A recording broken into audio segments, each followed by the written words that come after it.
नमस्कार दोस्तों, मेरा नाम है तिलकराज शर्मा। आज हम फिर हाजिर हुए अपने एपिसोड हम तो पूछेंगे में ही। आज हमारे मध्य मौजूद हैं कांग्रेस के प्रदेश प्रवक्ता, मुख्य प्रवक्ता कुशल जेठी जी और सोलन व्यापार मंडल के अध्यक्ष। कुशल जी, आपका सबसे पहले तो हम स्वागत करते हैं लाइव न्यूज 24 टीवी में। धन्यवाद जी, थैंक यू। कुशल जी, सबसे पहले तो हम आपकी जो पारिवारिक पृष्ठभूमि है राजनीति की, उसके बारे में थोड़ा हमारे दर्शक भी जानना चाहेंगे, थोड़ा विस्तार में थोड़ा सा आप इसके बारे में बताएं। मेरे परिवार से तो कोई राजनीति में था नहीं। मुझे बचपन से शौक था राजनीति में। मैं आरएसएस से, भारतीय जनता पार्टी से होते हुए आज मैं कांग्रेस का प्रदेश प्रवक्ता हूँ। मैंने भारतीय जनता पार्टी, आरएसएस, जनसंघ में लगभग 40 वर्ष काम किया और पिछले नगर निगम चुनाव में मैंने भारतीय जनता पार्टी से त्याग पत्र देके कांग्रेस पार्टी ज्वाइन करी और मैं कांग्रेस पार्टी का मुख्य प्रवक्ता हूँ और सोलन व्यवहार मंडल का मैं अध्यक्ष हूँ।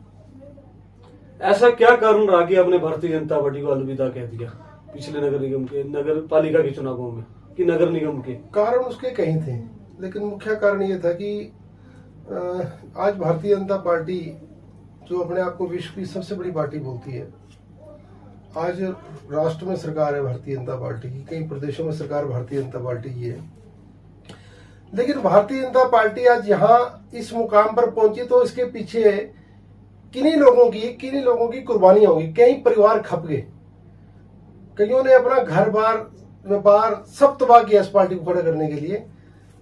हम उनमें से थे। हमने रात दिन भारतीय जनता पार्टी के लिए काम किया, लेकिन आज जो स्थिति भारतीय जनता पार्टी की है, आज वहां पर जो पुराने कार्यकर्ता है, जिन्होंने तन मन धन भारतीय जनता पार्टी के लिए लगाया, जिन्होंने अपने खून से भारतीय जनता पार्टी को सींचा और जो लोग दबंगई से मुकाबला किए करते थे, लेकिन आज स्थिति कुछ भिन्न है। आज वो भारतीय जनता पार्टी में कहते हैं ना कि नींव का पत्थर दिखता नहीं है, लेकिन नींव का पत्थर जब हिलेगा तो बिल्डिंग धड़धड़ा के गिर जाती है, वो जितनी मर्जी बड़ी हो। तो वो नींव के पत्थर है, वो दिखते तो नहीं है। भारतीय जनता पार्टी की आज कार्य करने की क्षमता या वर्कर की पहचान, मुझे लगता है कि वो खत्म हो गई जो किसी जमाने होती थी। पहले भारतीय जनता पार्टी परिवार के नाते एक दूसरे के सारे दुख सुख दुख में शामिल होते थे और निस्वार्थ भाव से काम कर, किसी का स्वार्थ नहीं था, किसी का लोभ नहीं था, किसी पद के लिए, किसी प्रतिष्ठा के लिए। लेकिन आज जो देख रहा है और हम इतने साल से महसूस कर रहे हैं, हमने बड़े एकदम तो मैंने कोई डिसीजन तो लिया नहीं, रातों रात मैंने कोई निर्णय लिया हो। मैंने बहुत साल मतलब दर्श झेला है, मतलब इतना हमारे को उन्होंने अपमानित किया, लेकिन फिर भी हम टिके रहे। नहीं कि चलो अपनी पार्टी है, इसको हमने तन मन, माँ होती है पार्टी, किसी भी कार्यकर्ता के लिए उसकी माँ होती है, लेकिन हमने कहा इतनी जल्दी हम निर्णय नहीं लेंगे। लेकिन आखिर तक जब देखा कि यहाँ पर कोई किसी पुराने कार्यकर्ता की कदर नहीं है, यहाँ पर सारे मतलब कुछ आप समझ लो कि दलाल टाइप आदमी या माफिया टाइप आदमी, उनका दबदबा काफी सालों से देखने को मिल रहा है। तो जब वो लोग आगे बढ़ते दिखे, हमारे को पद भी उनको पार्टियों में मिल रहे हैं, सरकारें जब बनती हैं उनको सरकारी पद भी उनको मिलते हैं, वो लोग लोगों को। डॉक्टर बिंदल कहते हैं कि जो कुशल जेठी है उसके लिए सरकार ने बहुत कुछ करा, गैस एजेंसियां तक दी, फिर भी उसके बाद वो संतुष्ट नहीं हुए, इसलिए छोड़ के भाग गए कि उनको बाद में पूछना बंद कर दिया सरकार ने। तो इसके बारे में क्या कहना है आपका? डॉक्टर बिंदल क्या बोलता है उसका तो चलो मैं जवाब दूंगा आपको। अगर गैस एजेंसी ली तो प्रेम कुमार धूमल के बेटे अनुराग ठाकुर को भी 2 पेट्रोल पंप मिले थे, तो उनको भी राजनीति छोड़ के संन्यास ले लेना चाहिए। डॉक्टर बिंदल जिसके पास 253 नंबर 800 कार होती थी, आज हजारों करोड़ की संपत्ति का मालिक है, उसको राजनीति छोड़ देनी चाहिए। डॉक्टर बिंदल की अगर आप स्थिति देखो तो सबने देखा सोलन के अंदर क्या डॉक्टर साहब की परिस्थिति थी। अगर इससे आप तुलना करेंगे राजनीतिक क्षेत्र के अंदर, जितना जिस व्यक्ति ने काम किया है, गैस एजेंसी तो पेट्रोल पंप तो 100 अपने सिर के ऊपर से मार के फेंक दे पार्टी के लिए। अगर यही सबके दुख का विषय, ये जो कंपैरिजन लग गया ना कि पैसे का कंपैरिजन शुरू हो रहा है, यही ऐसे भारतीय जनता पार्टी कार्यकर्ता काम करता, अगर उसको कोई बेनिफिट मिल भी जाता कुछ भी, तो उसने तो दिन रात पार्टी के लिए काम किया। कोई कार्यकर्ता पेट्रोल पंप, गैस एजेंसी या कोई काम लेता है तो किसी नेता को खुशी होनी चाहिए। तो चलो उसके कार्यकर्ताओं को चलो भी कोई काम मिला है करने के लिए, मतलब ये नेता चाहते हैं कि सब कुछ हमारे को मिले, कार्यकर्ता को कुछ ना मिले। कार्यकर्ता आप जो है झंडी पोस्टर लगाता रहे, काम करता है, मिले सब कुछ इनको ही, है ना।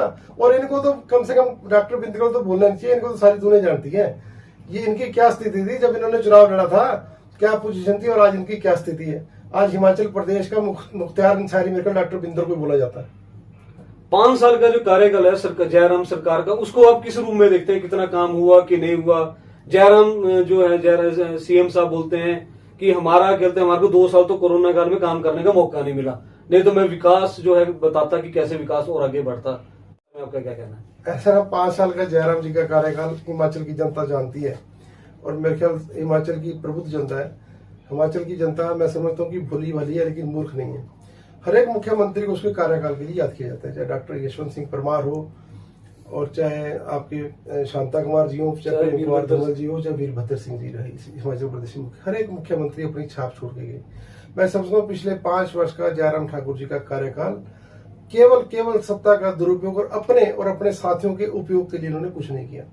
आज छाती तान के अगर जयराम ठाकुर अगर बजाय जनता के बीच में कि हमने 5 साल में ये 5 बड़े काम हिमाचल प्रदेश के लिए किए, वादे तो बड़े बड़े करते हैं, भाषण इतने बड़े बड़े हो रहे हैं, जाते हुए तो सवेरे घोषणाएं शुरू करते हैं। आजकल मैं देख रहा हूँ सवेरे घोषणा शुरू होती है और शाम तक घोषणा ही घोषणा हो रही है। जनता मूर्ख थोड़ी। आप बताइए कि आपने 5 साल के अंदर क्या क्या काम किया, क्या बड़े काम किया आपने। हिमाचल प्रदेश छोटे ऐसे स्टेट को आपने 85,000 कर्जे के नीचे डुबो दिया। आपने कितने बेरोजगारों को रोजगार दिया, आप ये बताइए। आपने किसान की आमदन कितने दुगनी करी, आपने छोटे दुकानदारों को क्या मदद करी, आपने महिलाओं के लिए क्या मदद की, आपने बेरोजगारों के लिए क्या किया आपने। अरे मेरी बात सुनिए अभी आप हिमाचल में बेरोजगार की संख्या पूरे देश के अंदर आज हिमाचल प्रदेश चौथे या 5वें नंबर पे स्टैंड है और यहाँ पर जो रोजगार मिले प्रदेश के बाहर के लोगों को रोजगार मिले। आप बताइए क्या किया जयराम सरकार ने। जो ये आप प्रेस कॉन्फ्रेंस भी करते रहे इसके बारे में कि आप सरकार से क्वेश्चन पूछते रहे, इसमें भी देखा है कि सामने से कोई जवाब नहीं देता है। जब आपकी प्रेस कॉन्फ्रेंस से खासकर बीजेपी के लोग शांत हो जाते हैं, उसका क्या कारण है? आप जो क्वेश्चन पूछते हैं ऐसा हुआ ये बताओ, उसको कोई रिप्लाई नहीं करता, ना मंडल अध्यक्ष करता, ना कोई नेता करता है यहाँ का, ना कोई मुख्यमंत्री की तरफ से काउंटर करता कि आप पूछ रहे हैं उनसे उस सवालों को। ऐसे है कुशल जेठी की एक गारंटी है कि मैं चाहे भारतीय जनता पार्टी में था, चाहे मैं कांग्रेस में हूँ, आज मैं दिल से बोलता हूँ और मैं कभी गलत आरोप किसी के ऊपर नहीं लगाऊंगा। फिर वो जवाब नहीं देते उस चीजों का, उसका जवाब है ही नहीं तो देंगे तब। मैं अगर कोई झूठ बोल रहा हूं, मैं कभी झूठ नहीं बोलूंगा जीवन के अंदर, और ना मैंने कभी बोला। अगर कोई आरोप भी लगेगा वो सत्य के ऊपर लगेंगे। अगर किसी ने अच्छा काम किया जो भारतीय जनता पार्टी का, उसकी हम तारीफ करेंगे उस व्यक्ति ने अच्छा काम किया। अगर कांग्रेस में किसी ने बुरा काम किया तो हम उसकी बुराई भी करेंगे, उसने बुरा काम किया। हम अच्छा को अच्छा और बुरे को बुरे की बोलने की क्षमता कुशल जेठी रखता है। इस करके मैं जो बोलता हूं और मैं किसी तथ्य के ऊपर आधार के ऊपर बोलता हूं। मैं अरगनल आरोप, बिना निराधार आरोप या झूठे मूठे आरोप किसी ऊपर कभी नहीं लगाऊंगा और ना मैंने जीवन में किया, ना कभी मैं जीवन के अंदर करूंगा। अगर मैं झूठ बोल रहा हूं तो मैं खुद क्षमा करूंगा। अगर मुझे लगा कि मेरे से गलती होगी तो मैं क्षमा मांगूंगा उस बात के लिए। लेकिन जो हकीकत है वो हकीकत है। चाहे वो नगर निगम के चुनाव के अंदर मैंने बोला, जितना मैंने बोला नगर निगम के अंदर, मैं एक ही बात के ऊपर बहस करने के लिए तैयार हूँ हर एक भारतीय जनता पार्टी। नगर निगम चुनाव की बात आ गई तो लोगों को बिल आ गए 5-5 हजार रुपए के। कांग्रेस ने वादा किया था कि हम 100 रुपए का बिल देंगे। उसका बताओ, उस मैनिफेस्टो में भी आपके आया था, बाद में ब्रीफ हुआ था कि हम ऐसा करेंगे, कूड़ा फ्री करेंगे, 100 रुपए करेंगे। नगर निगम के दौरान आप कांग्रेस में शामिल हुए थे। देखो ये तो वही बात होगी ना कि तेरा कुत्ता कुत्ता मेरा कुत्ता टोमी, है ना जी। भारतीय जनता पार्टी की सरकार ने गांव में फ्री में पानी देना शुरू किया। आज 3-4 महीने से पानी दे रहे हैं, बिजली फ्री में दे रहे हैं। अगर भारतीय जनता पार्टी दे तो ठीक, अगर कांग्रेस ने घोषणा कर दी तो गलत। यहाँ पर मैं समझता हूँ शुद्ध राजनीति इस विषय के ऊपर हो रही है। सोलन की नगर निगम ने, और मेरे ख्याल भारतीय जनता पार्टी के पार्षद भी इसमें शामिल थे, उन्होंने रेजोल्यूशन पास किया कि सोलन के लोगों को एक घरेलू पानी जो 100 रुपए मिलना चाहिए। वो 3 दफा फाइल सरकार के पास गई, लेकिन सरकार की मंशा नहीं है। मंशा क्यों नहीं है सरकार की? मैं समझता हूँ मंशा भी हो सकती है, आने वाले चुनाव में घोषणाएं भी करेंगे, बड़ी बड़ी घोषणाएं करेंगे, लेकिन मंशा इस करके नहीं कि वहां कांग्रेस ने अपने घोषणा पत्र में इसको लागू किया। इस करके वो चाहते नहीं इसका क्रेडिट कांग्रेस को मिले।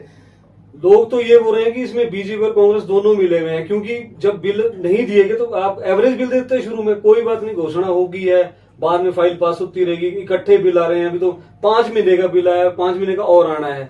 वो एवरेज बिल देते रहते, चाहे 100 रुपए का देते, चाहे 200, इसमें कमी तो दोनों की रही ना। देखो वो तो करना चाहिए था, आप भी मानते हैं इस बात को। मैंने पहले भी भारतीय जनता पार्टी के लोगों से, मैंने भी मीडिया के माध्यम से कहा था कि सोलन के लोगों को पानी 100 रुपए मिले, इसके लिए आप हमारा साथ दो या आप हमारा भी साथ लो।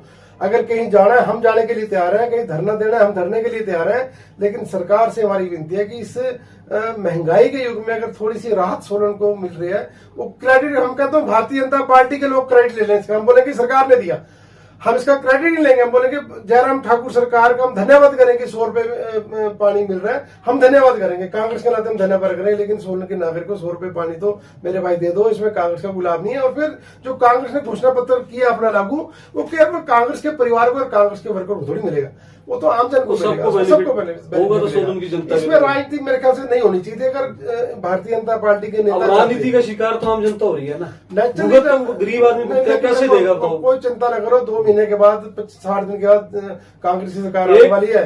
कांग्रेस की सरकार जिस दिन होगी उस दिन 100 रुपए महीना पानी हिमाचल की सोलन की जनता को 100% मिलेगा। एक थोड़ी सी आप व्यापार मंडल के अध्यक्ष हैं, एक बहुत बड़ी समस्या जो सोलन में आज की डेट में देखने को मिल रही है कि कुछ बाहर के व्यापारी जो एक रिलीजन से ताल्लुक रखते हैं, उन्होंने दुकानें खोली हैं, वो डेली 1000 रुपया 2000 रुपया रेंट भी दे रहे हैं।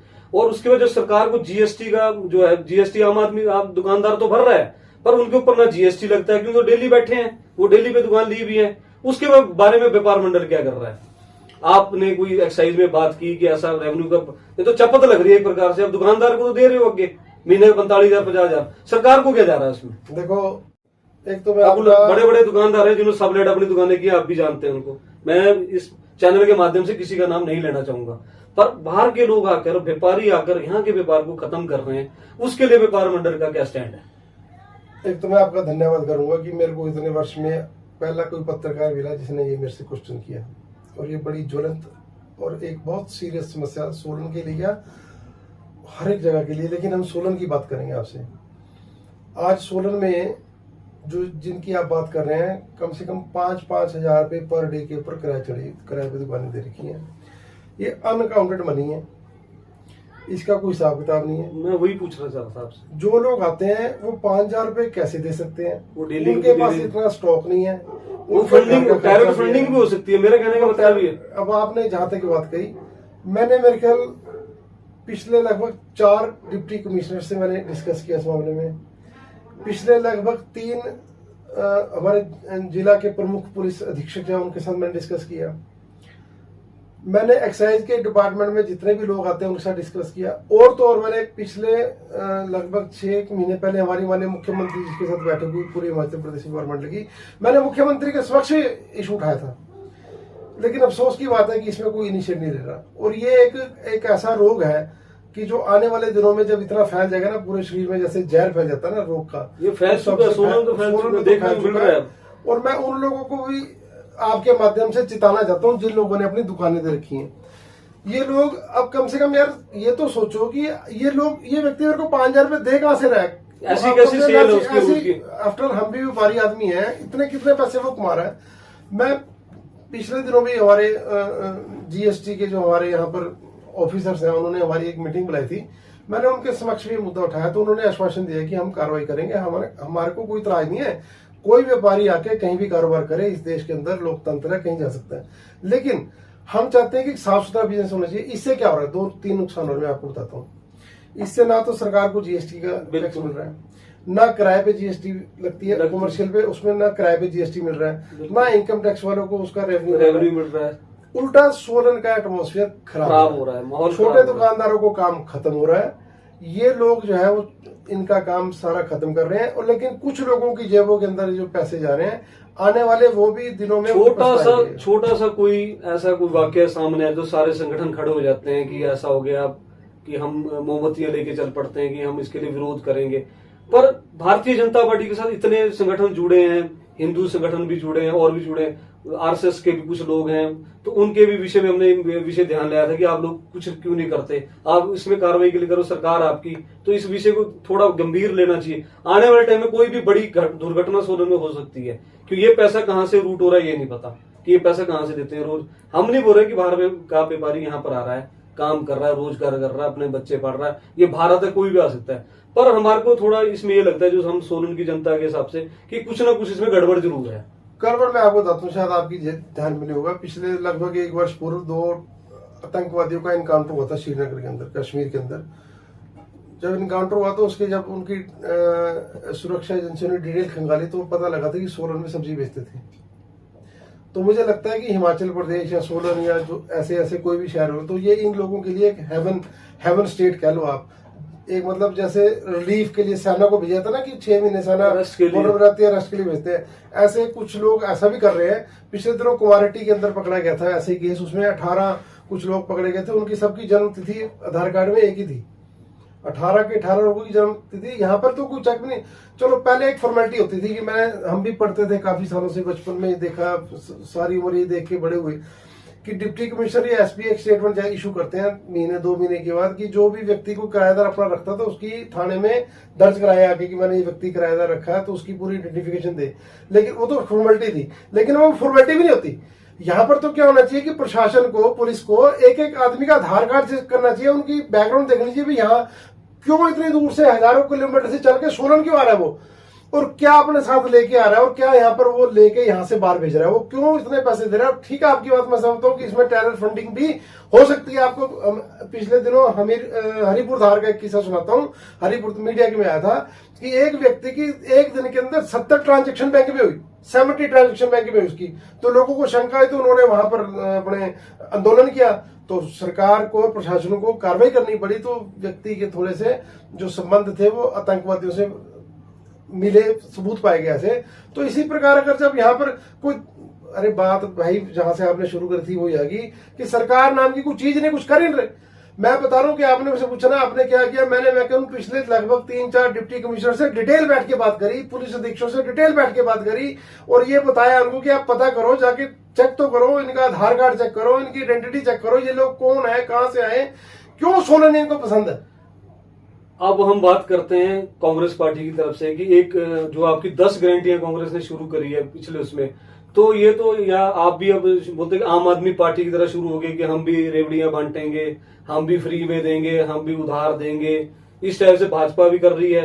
तो आप उनको कॉपी करें दिल्ली मॉडल को कि ये अपना आपकी डॉक्यूमेंट्री की हमने ऐसा करना है, आपके अपने व्यू आपकी पार्टी। अगर भारतीय जनता पार्टी के नेताओं को सब कुछ मुफ्त में ले तो उनके लिए रेवड़े नहीं है, वो भी बांट रहे फ्री में, बिजली भी हम फ्री देंगे, बीजेपी बोल रही है 300 यूनिट देंगे। मेरे भाई ये फर्क है, मेरे भाई ये फर्क है।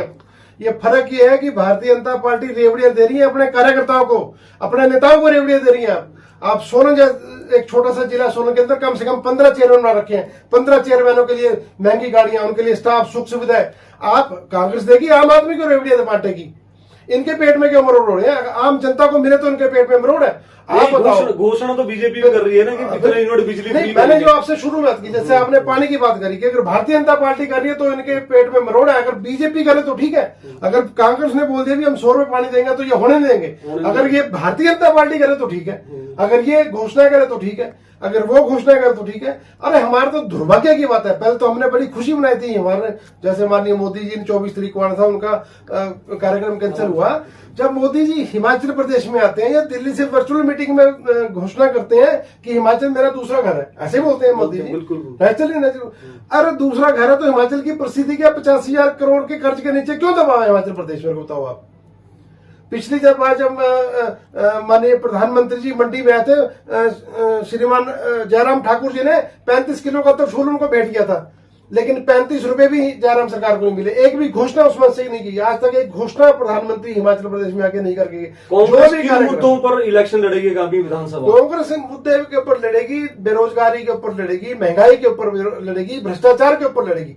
हिमाचल प्रदेश में जब भी सरकारें बदली हमेशा भ्रष्टाचार के इशू के ऊपर हिमाचल की सरकारें बदली हैं, और भ्रष्टाचार हिमाचल का मैं समझता हूँ बहुत बड़ा एक इशू है, और वो आने वाले दिनों में ये और उठेगा। आपकी पार्टी के कुछ लोग विधायक पार्टी छोड़कर भाजपा में शामिल हो रहे हैं, आपके भी लड़ाई चल रही है कि मुख्यमंत्री मैं बनूंगा, एक बोलता है मैं बनूंगा, उसके बारे में आपका क्या कहना है? कि आपके लोग, अब आपको लगता है कि हम तो सत्ता में आ रहे हैं, तो सत्ता में आ रहे तो आपके लोग छोड़ के क्यों जा रहे हैं आपको? देखो ऐसे है, जो तो छोड़ के गए कांग्रेस के विधायक, मैं समझता हूँ उनको ताजा ताजा अग्निवीर का सर्टिफिकेट मिलेगा, वो दोबारा विधायक तो बनेंगे नहीं, मुझे लगता नहीं है ना। तो उनको तो अग्निवीर का एक तगमा मिल जाएगा। लेकिन जहां तक कांग्रेस में मुख्यमंत्री की होड़ की बात रही है, मुझे नहीं लगता कि पिछले लगभग कितने महीनों से किसी ने कहा कि मैं मुख्यमंत्री बनूंगा।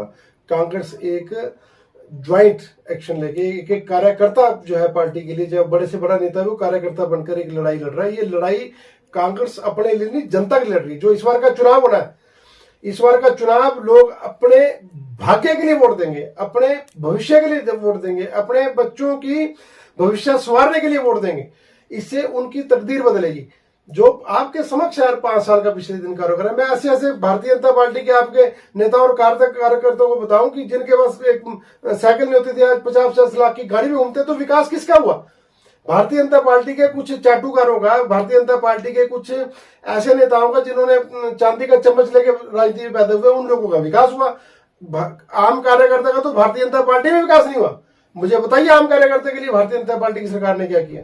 वहां पर भी सिर्फ चापलूसों को। सोलन में इस बार विधायक का टिकट कर्नल धनीराम शांडिल का कंफर्म माना जा रहा है। उम्र के हिसाब से वो उम्र भी काफी ज्यादा हो चुकी है, ठीक है। अगले किसी और को देते, किसी युवा कार्यकर्ता को देते, चलो मेयर यहाँ की मेयर है पूनम ग्रोवर, उनका नाम भी चल रहा था, पर पार्टी ने डिक्लेयर कर दिया कि ऑल इंडिया कमेटी में उनका नाम फाइनल हो चुका है। उसके बारे में क्या कहना है कि उनको टिकट मिलना चाहिए था कि कुछ नया चेहरा भी लेते, किसी और को मौका देते? देखो हम और दूसरा उसमें उनके ऊपर इल्जाम लगता है कि उनका कमरा नंबर 6 रेस्ट हाउस में बुक रहता है, उनके पास सोलन में तो है नहीं, उनसे कोई मिलना चाहे तो कहाँ मिले? स्थायी पता उनका कमरा नंबर 6 भाजपा आरोप लगाती है। ये 2 चीजें मैं आपसे पूछना चाहता हूँ। ये लास्ट क्वेश्चन आपके साथ। भारतीय जनता पार्टी तो जो मर्जी आरोप लगाते रहे, लेकिन जो आज की स्थिति है, जहां तक आयु का संबंध है, 82 साल की उम्र की आयु में भी इतना एक्टिव मैंने अपने जीवन में बहुत कम लोग देखे हैं। मेरे ख्याल मेरे को आज 15 साल हो गए, 10 साल तो हो ही गए कम से कम। बिना ऐनक के हम अखबार नहीं पढ़ सकते, बिना ऐनक के लिख नहीं सकते, बिना ऐनक के हम मोबाइल नहीं चला सकते। वो व्यक्ति आज भी 82 साल की उम्र में सो ऐसे अखबार पढ़ाओ, करोल के टिब्बे में बंदा ऐसा चढ़ जाता है जैसे आज का नौजवान भी थक जाएगा, उसकी सांस फूल जाएगी। बाकी आर्मी मैन है ना, बाकी निर्णय पार्टी हाईकमांड के होते हैं। कर्नल धनीराम शांडिल को लगभग 1999 में उन्होंने राजनीति में प्रवेश किया था। मैं उनको तब से जानता हूं और मैं और भी पॉलिटिशियन को बहुत जानता हूं, लेकिन एक कर्नल ऐसा है व्यक्ति हिमाचल की राजनीति में कि जिनके ऊपर आज तक एक भी आरोप भारतीय जनता पार्टी या कोई भी व्यक्ति नहीं, उनके ऊपर सिर्फ ये आरोप है कि उनका 6 नंबर कमरा है। नहीं, ये कोई आरोप थोड़ी है। अब बेचारा एक सुविधा सरकार ने दे रखी है, तो परमानेंट सुविधा है वो। नहीं, परमानेंट क्या, वो लोगों को मिलते हैं। कर्नल है ऐसा तो है नहीं, आप देखो ना, फ्लैट ले सकते हैं, कमरा ले सकते हैं किराए पे, विधायक मिलेंगे, नहीं खरीदना है तो कोई बात नहीं, किराए पे ले सकते हैं वो। चलो कोई नहीं, आप फ्लैट बताओ, फ्लैट भी ले लेंगे, फ्लैट आप लोग दिला सकते हैं, आप क्या के अध्यक्ष हैं पर ना, वो सबको मिलते हैं। सवेरे से शाम तक बेचारे लोगों के बीच में रहते हैं। विधायक मिलन कार्यक्रम कितने, एक ही आरोप भारतीय जनता पार्टी का हमेशा रहा उनके ऊपर कि उनसे मिलना कमरा नंबर 6 में जाइए। तो अच्छी बात है ना, कम से कम अवेलेबल तो है ना, वो सरकारी रेस्ट हाउस है ना। भारतीय जनता पार्टी में किसको मिलेंगे बताओ? सरकारी रेस्ट हाउस का नाम आज सरकार भारतीय जनता पार्टी, सोलन की परिस्थिति क्या है? सोलन में कितने गुट है भारतीय जनता पार्टी के बताओ? मैं कहता हूँ भारतीय जनता पार्टी को एक किसी को टिकट मिलने की देरी है, भारतीय जनता पार्टी के लोग ही कपड़े फाड़ देंगे उसका। आज स्थिति है कि नहीं है? कांग्रेस कम से कम एकजुट है, चाहे जिस मर्जी को टिकट मिले। हमारा कोई ये मकसद नहीं टिकट हाईकमांड ने देना है, जिसको भी कांग्रेस का टिकट मिलेगा उसके लिए कांग्रेस का कार्यकर्ता रात दिन काम करके उसको जिता के भेजेगा यहाँ विधानसभा के अंदर। बहुत बहुत धन्यवाद कुशल जेठी जी, धन्यवाद टीवी से बात करने के लिए। धन्यवाद जी, थैंक यू।